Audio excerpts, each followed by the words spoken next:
বাবু অন্ধ্রপ্রদেশের বাগদালা SC constituency থেকে নির্দল প্রার্থী।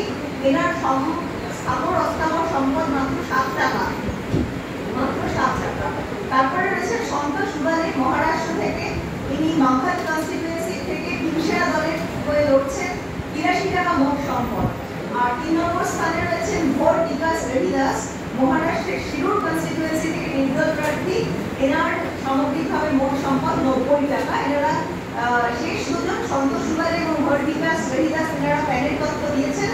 কাট্টা আনন্দ বাবু, যার 7 টাকা মোট সম্পদ, তার প্যানের তথ্য নেই, উনি প্যানের তথ্য দেন। 871 জন বা 51% প্রার্থী ঘোষণা করেছেন যে তাদের দায় বা লায়াবিলিটিস আছে।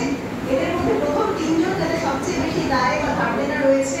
1 নম্বর স্থানে ডক্টর চন্দ্রশেখর বেম্বাসারি, এনার মোট সম্পদ 5,705 কোটি টাকা, মোট ধার দেনা 1,038 কোটি টাকা।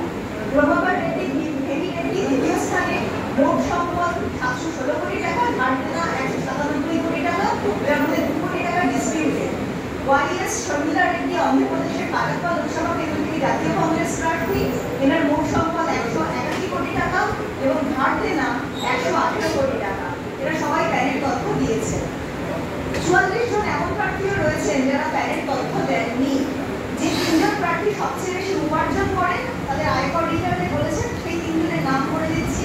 সর্বভারতীয় স্তরে শেখ বশির, উনি জাতীয় কংগ্রেসের প্রার্থী, রাজারপেট লোকসভা কেন্দ্র অন্ধ্রপ্রদেশ থেকে লড়ছেন।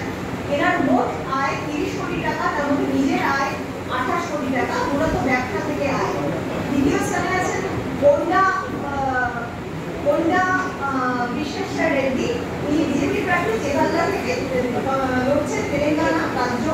এনার আয়ের উৎস বেতন, এনার স্পাউসের